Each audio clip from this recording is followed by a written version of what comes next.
नमस्कार, रश्मीचा तडका या चॅनेलवर तुमचे खूप खूप स्वागत। आपल्या आता घरात थंडी पडली, थंडीच्या दिवसात आपण मेथीचे लाडू खातोच। मग मी आज तुम्हाला मेथीचे लाडू करून दाखवणार आहे। चला मग आता आपण किचन मध्ये जाऊया।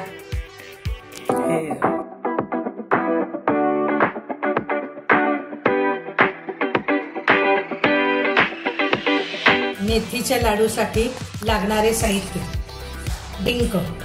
डिंक मी हा 200 ग्रॅम घेतला। गव्हाचं पीठ हे 4 वाटी घेतले, म्हणजे साधारण तुम्ही अर्धा किलो समजा। आणि हे मकाना एक 150 ग्रॅम घेतला।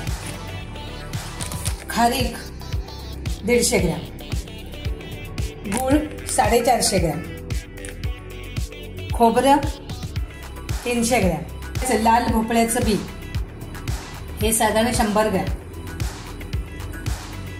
पिस्ते 50 ग्रॅम, काजू 100 ग्रॅम, बदाम 100 ग्रॅम, अक्रोड 100 ग्रॅम, खसखस 4 चमचे आणि मगज बी 100 ग्रॅम। आता सर्वात मुख्य घटक म्हणजे मेथी। ही मेथी मिक्सरमधनं खूप बारीक करायची, चाळून घ्यायची आणि मग तुपात भिजवायची। ही तुपात 15 ते 16 तास भिजलीच पाहिजे, म्हणजे काय होतं, लाडू कडू होत नाही। 50 ग्रॅम मेथी घेतली की 100 ग्रॅम तूप त्यात मध्ये टाकायचं भिजायला। प्रथम आता खसखस भाजून घेऊ, खोबरं भाजून घेऊ। मी खोबरं किसून नाही घेतलं, तुकडे करून घेतलं। मग आता हे खरपूस भाजलं की मिक्सर मधनं बारीक होतं, तुम्ही किसून घ्या। असं खोबरं खरपूस भाजायचं। आता काढून घे, बदाम भाजून घे।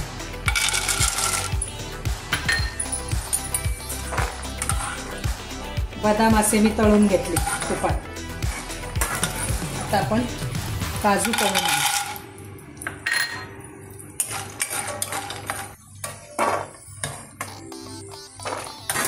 आता आपण अक्रोड टाकू।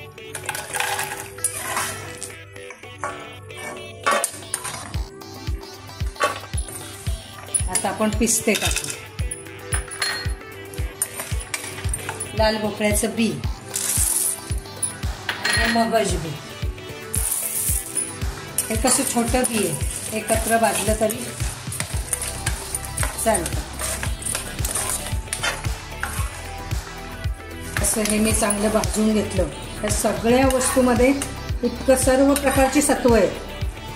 तुम्ही सकाळचा एक लाडू आणि कपभर दूध घेतलं ना की खूप तब्येतीला पण छान, वर्षभर तुमचे हाडं मजबूत राहणार, गुडघे दुखणार नाही, कंबर दुखणार नाही। आता आपण मकाना भाजून घेऊ। आता खारीक भाजून घेऊ। हे खारीक मी अख्खी आणली, बी काढलं आणि मिक्सर मधनं बारीक पावडर घरीच केली। ही खारी पावडर सुद्धा कशी करायची, बी काढायचं आणि जे गर आहे ना तो थोडा भाजून घ्यायचा, म्हणजे कुरकुरीत होतो आणि मग मिक्सरला बारीक करायचं। आता आपण डिंक तळून घेऊ। मी 3 चमचे तूप टाकलं आणि थोडा थोडा डिंक तळून घ्यायचा। जास्त टाकायचं नाही, फुललाही पाहिजे। कच्चा राहिलं की काय होईल, दातात चिकटून जाईल। असा डिंक फुलला पाहिजे गॅसमध्ये। आता आपण गव्हाचं पीठ खरपूस भाजून घ्यायचं, अगदी चॉकलेटी कलर येईपर्यंत। माझा थोडा जरी व्हिडिओ आवडला असेल ना तर माझ्या चॅनलवर जे नवीन असाल ना त्यांनी सबस्क्राईब करा, बेल आयकॉनचं बटन दाबा, शेअर करा। पण हे लाडू कराच। गव्हाचं पीठ असं इतकं छान खरपूस भाजलंय, माझ्या किचनमध्ये इतका वास येतोय, खमंग, खूप छान वाटते। आता काय करायचं, गव्हाच्या पिठामध्ये ही भिजवलेली मेथी त्यामध्ये भाजून घ्यायची। हे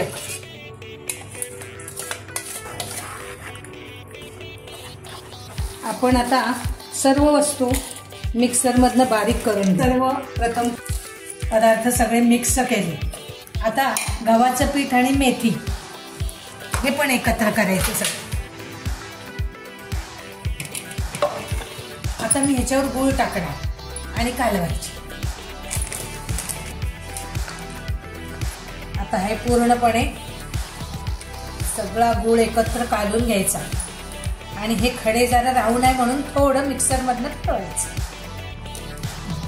आपला लाडू अधिक गुणकारी होण्यासाठी आता आपण दालचिनी टाकायची 1 चमचा. दालचिनी पूड, ही दालचिनी काळ्या मिऱ्याची पावडर ही 1-1.5 चमचा. आता ही सुंठ काळ्या ही 2 चमचे.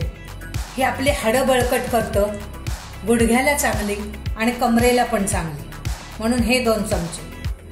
हा लाडू एकदम हेल्दी होणार बघा, चांगला आयुर्वेदिक. बाहेर सुद्धा तुम्हाला विकत असा मिळणार नाही तुम्हाला. आता वेलचीची पावडर ही 1-1.5 चमचा. त्याला हे पूर्ण कालवायचं आणि मिक्सर मधनं थोडं चालू बंद करायचं आणि लाडू वळायचे. एकदम हिवाळ्यात हे लाडू खाल्ले ना की नक्की तुम्हाला याचा फायदा होईल. आता आपण लाडू वळून घेऊ.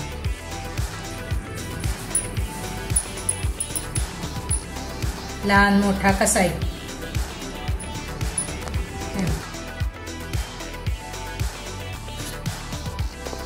अशा तऱ्हेने आपले मेथीचे हेल्दी लाडू तयार झाले. तुम्ही करून बघा, इतके सुंदर झाले की तुम्हाला मेथीचे लाडू असे वाटणारच नाहीत. आता माझी मैत्रीण एक आली आहे, ती कशी झाली मेथीचे लाडू ते चव घेऊन तुम्हाला सांगेल. शशी, मस्त स्वास्थ्यवर्धक मेथी का लड्डू और बहुत अच्छा बना है. देखने में, खाने में बहुत प्रिय है और ये आपके शरीर के लिए बहुत लाभदायक है. बहुत अच्छा बना है. Okay, bye bye. पुढच्या व्हिडिओला आपण भेटूया.